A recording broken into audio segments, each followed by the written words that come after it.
Hello and welcome to a casted game from the Sunbros, Age of Sunbros 3, January 2023 1v1 tournament. We've got a best of 3 set for you here today between two players in the blue, playing as the British. In this first game of the set we have Gideon, and if we swap over in the red, playing as the Ottoman Empire, we have R3m or R3m1, who I'm just going to call R3m for the purposes of this. The map for this game is the Fertile Crescent. It's an African map with that iconic X-shaped double trade route coming across the middle of the map. Let's get started. So we see R3m as the Ottomans starting out using the 400 starting wood to put down a early mosque. That's going to be providing a nice XP trickle and potentially early access to some of the villager spawn rate improvements. Chopping wood with 3 more villagers, so probably wants a TP and a house on top of that mosque. You need to chop 50 wood to get those things. Might be chopping another 50 for 100 if they're going to get the first eco upgrade millet system, which improves the villager spawn rate. The house goes down and that's everyone off wood, so that was all we needed that for. And now all villagers onto food. I'm probably going to be seeing quite a classic Age 1 with no frills there from the Ottomans. Let's hop over to Brits. Brits already up to 11 villagers on the map thanks to their manor houses. And their first shipment is in. They're sending 3 more settlers. And they've got Virginia Company in the deck. Anthema, don't know what that means. But the deck, it looks like kind of an Age 2-ish deck. You've got 3 crates, you've got 2 sets of units. The spies in there, kind of interestingly. I wonder if we'll see those coming out. Potentially a bit of Age 2 play coming out of this deck, I think, but not a hugely Age 2 focused deck. So we might be seeing a sort of mid-speed Age up from Gideon. R3m has got a deck called Kendrick's 1v1, and is also opening up with the 3 villagers there, and has all your classic Ottoman Age 2 resource cards, the Janissaries, the 3 delis, and all your classic Ottoman Age 3 cards. So kind of a multi-purpose deck there, not really giving anything away. Could be used for a classic Otto Rush, could be used for a classic FF, could be used for something completely unexpected. No church card though, so we won't be seeing that batch of 15 Fusiliers. Let's check in on the exploring now. Otto's explored a fair bit on their own side of the map. I've identified that second trade post, which they could be taking an interest in shortly, and is now fighting this tiger to get 75 wood. In transition has put almost all of their villagers, 10 villagers, over to wood. He's getting a market down, some eco investment there. Explorer going to have a little run in here with the British Explorer, who's pushed out a little bit more onto the Otto side, but hasn't really identified their hunts or anything of much significance yet. British also moving everyone over to wood in transition, and unsurprisingly going to be putting down some more of those manor houses and enhancing that classic British boom as we go. Virginia Company coming in as the second card, immediately sent by Brits. So we're pretty likely to see quite a serious boom here. You need to build quite a number of houses to make that Virginia company better value than the 700 wood that you could get if you wait just a few more seconds when you're sending as the second card. The age up is in. It's 200 gold in the outpost wagon, the governor age up, and that outpost wagon is going in the base very defensively. So a very classic British boom here, with loads and loads of manor houses going down. Oh, but this is a bit interesting. An outlaws? No, a saloon to train outlaws. Also going down in the back of the base there, so that's something quite interesting. Let's just pause for a second and catch up with what Ottos have done since aging. So, Ottos have aged up.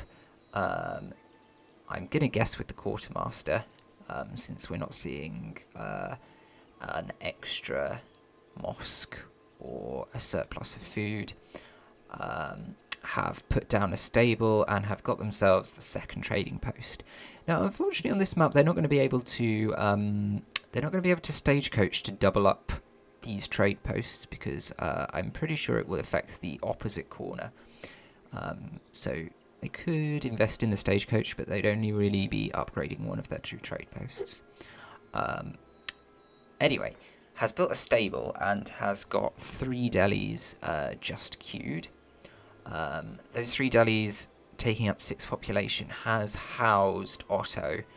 They have the wood to build the next house, so I expect we'll see that coming in any second now. But just for the moment, their villager production is frozen, which is never something you want to see as an Otto player. In terms of shipments, their first Age 2 shipment is a classic choice for the Ottomans. 700 coin coming in. That's probably going to enable more deli production, seen as I don't see them getting enough wood for a barracks anytime soon. So really interesting to see. I'm going to unpause.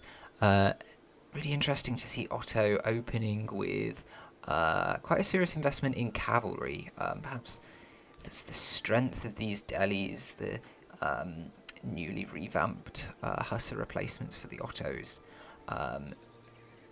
R3m really thinking that they'll be able to do some damage maybe to the British eco, to some early British units if there were any out on the map with those horsemen. Let's just check the line of sight. So Otto still hasn't even checked the lay of the land near their opponent, never mind what units they might have or where their villagers might be. So sending these delis in a little bit blind. The delis are going to do just fine though, because there's nothing for them to worry about at the moment apart from a small tower at the back, a bunch of villagers, and the manor houses creating a little bit of a routing obstacle. Let's just check in whether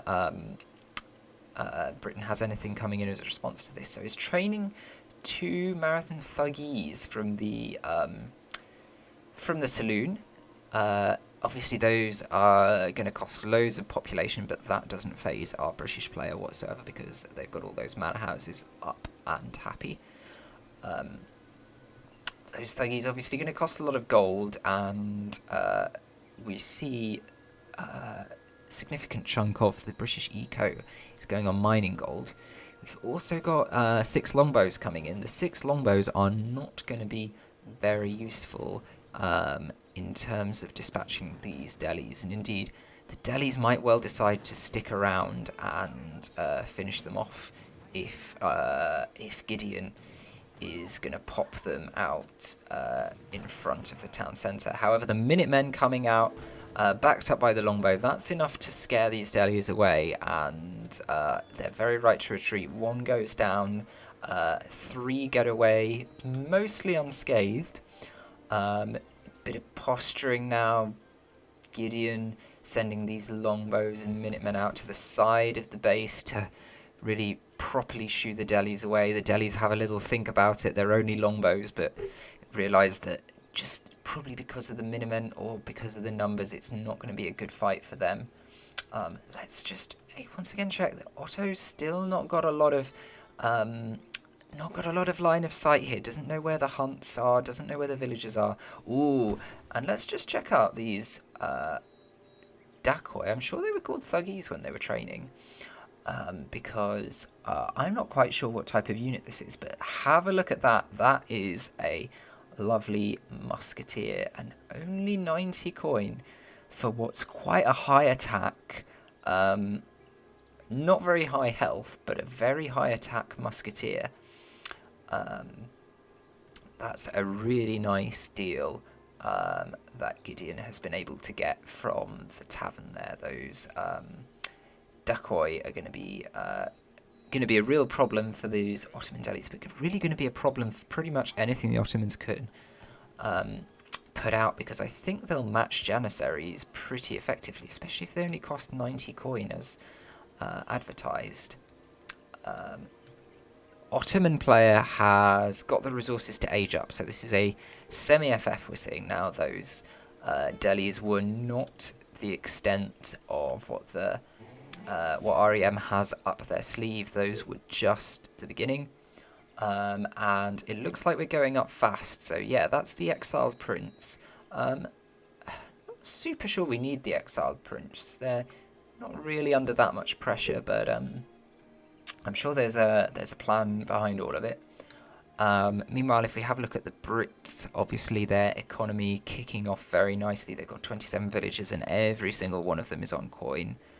Going to be a little bit intimidated, though, to see the Ottos coming into the Fortress Age. They know that those falconets will be out soon, maybe some mams as well, maybe some spy. Going to need to make sure they have a good answer to that. Those musketeers getting a bit lost at the back of the base. Brits has picked up a sizable force here. We've got a total of 10 of these outlaw musketeers. The Minutemen also mixed in there, of course. They'll be good for a little minute. And 6 longbowmen, another 6 regular musketeers coming at the back. This is a good force. How much has Britain scouted? Not enough to know really where to go looking for villagers or buildings. So they're just going to be going and applying pressure on this outpost. I think Otto probably, unless they've got something I haven't seen yet, Otto probably not going to be able to get the units over here in time to save this trading post.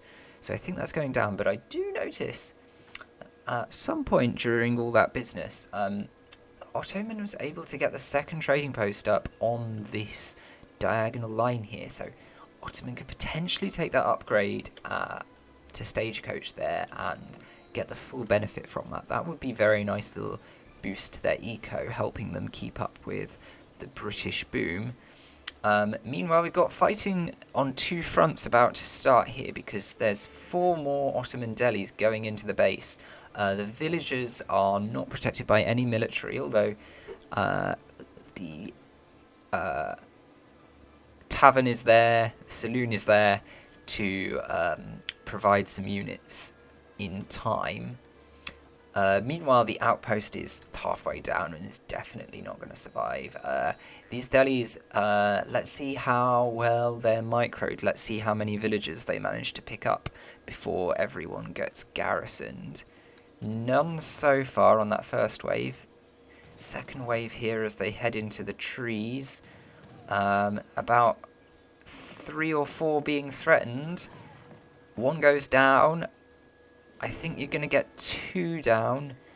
That's not really that much. I mean, it was only 4 delis, so not a massive investment in that raid. But 2 of the delis were actually taken out by the towers, and you've got to say 2 delis for 2 villages when you're up against Brits. You really need to do more damage to their economy than that if you want to stay level. So I think a little bit of a lost opportunity there for Ottoman. Now Brits pushing into the Ottoman base. Ottomans very much on the defensive here, but they've got some strong units. These falconets are the right things to kill this infantry, but the infantry are feeling courageous. They've come in really, really close. Ottomans popping the unique Minutemen there. Are they train? They are not training anything else to follow up. No more Albus. Only these first 5. No more Delhis coming out, no barracks on the field. The falconets are dead now. The British mass has been dented. I think it's pretty much going to trade down to nothing. The Delhis can come back, but there's pretty much only musketeers left, so they're not going to be able to make that much of an impact. I guess the Brits lost more there, but the Ottomans lost those falconets, which are very, very important in terms of the Ottoman FF strategy. Being a little bit careless there and losing a villager as well, that's a dear price for the Ottomans to pay. The Brits have decided, obviously, to just suicide these last few units rather than taking them out of the base, because the Ottomans will be training out another batch of Abbas.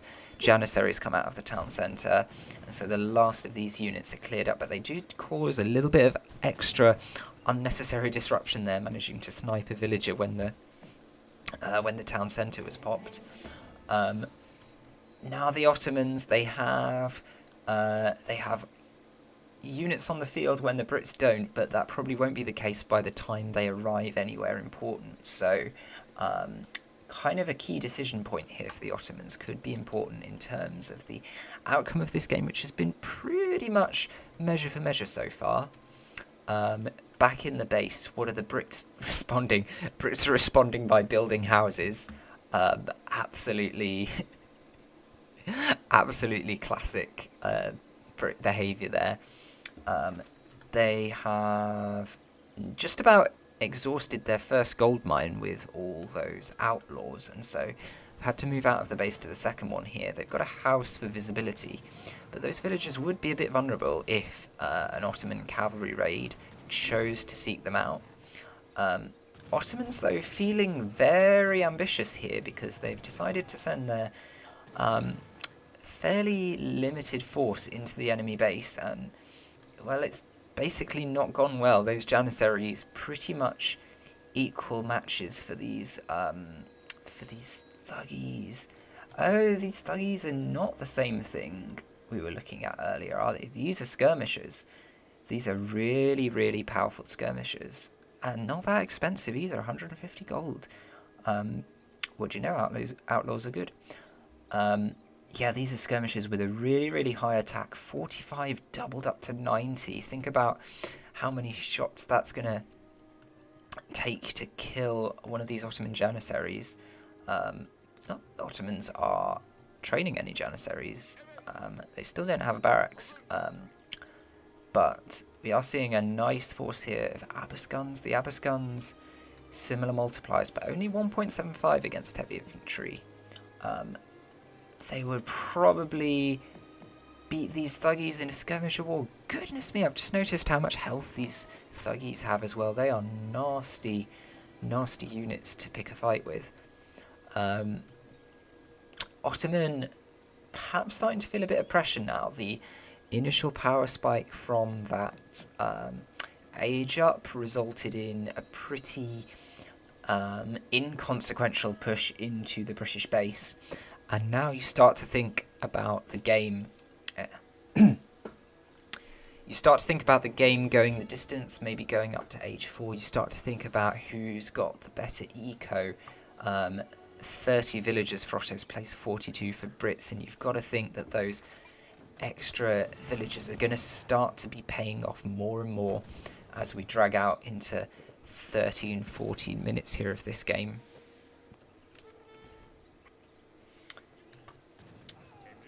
So 5 Delhis sent in, presumably to try and do another raid, but they've gone to absolutely the wrong place. Although, it might be an opportunity to pick up something here. The outlaw army is trying to catch up with them because Brits have, Gideon has realised what's up here. Just as this mine runs out as well, those Delhis are going to be able to get stuck in, got an opportunity to do some damage to these settlers here. They definitely have not got the greatcoat upgrade, so just your standard 150 HP. The Delhis split up. Not sure that was the best idea. Only got 2 or 3 kills for my money. And again, you've got to say another Otto raid that didn't really punch in the numbers quite well enough to represent a lot of value. Some good news for Otto, though, is that these Abyss guns are going to be able to counter this group of infantry outlaws quite effectively. Yeah, you've got the skirmishers at the back, but they're quite significantly outnumbered by the Abyss, and Ottoman can definitely stay and fight here, is kiting back and forth a little bit uncertainly. That was a little bit of an opportunity missed, I think, to finish off that group of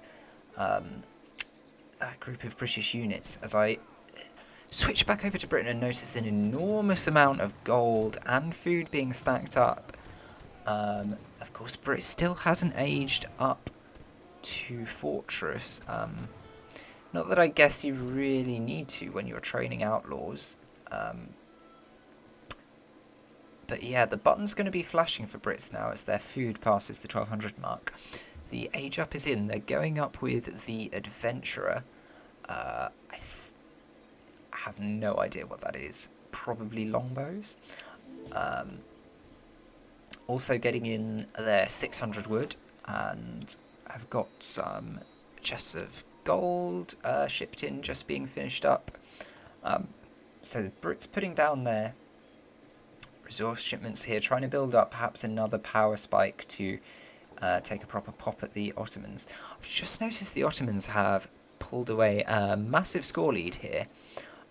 They've finally put down a barracks, they've put down another town centre. That's going to be absolutely crucial, because to the Ottomans, of course, a town centre, it's not just the opportunity to accelerate your economy, it's also the effective free food income of those free villagers. So put down a town centre, very nicely located here in the middle of the map, securing them a mine and, well, kind of a hunt, but it's actually already a finished hunt. I wonder if Otto hasn't scouted out this sign and doesn't know that those British villagers have moved up to this very large gold mine that's going to be keeping them in business for a long time. That's a real shame. There's been some missed opportunities in terms of the scouting on both sides, because if Otto knew that the Brits were there, they would absolutely be putting to stop to it. And then Brits would be in a real tricky situation, because actually they haven't got another gold mine at all. So, yeah, big missed opportunity for the Ottos there on that mine. But it might not matter that much because they've built up a sizable mass here. The Brits really haven't, despite having all those resources just a minute ago and still having absolutely tons of gold now and the population room for it. We've only got 17 longbows here, and that's going to pale in comparison to a slightly larger 26 Abyss gunners supported by a sprinkling of Janissaries. The longbows have a little bit of a range advantage by the looks of it, but that's not really going to make that much of a difference because they can't kite backwards in this location. They've got to stand here and defend the British town from this push. The longbows are all down. There's still 23 Abyss guns. There's another 5 longbows coming in, but those are not going to be effective. Brits have got a real problem here.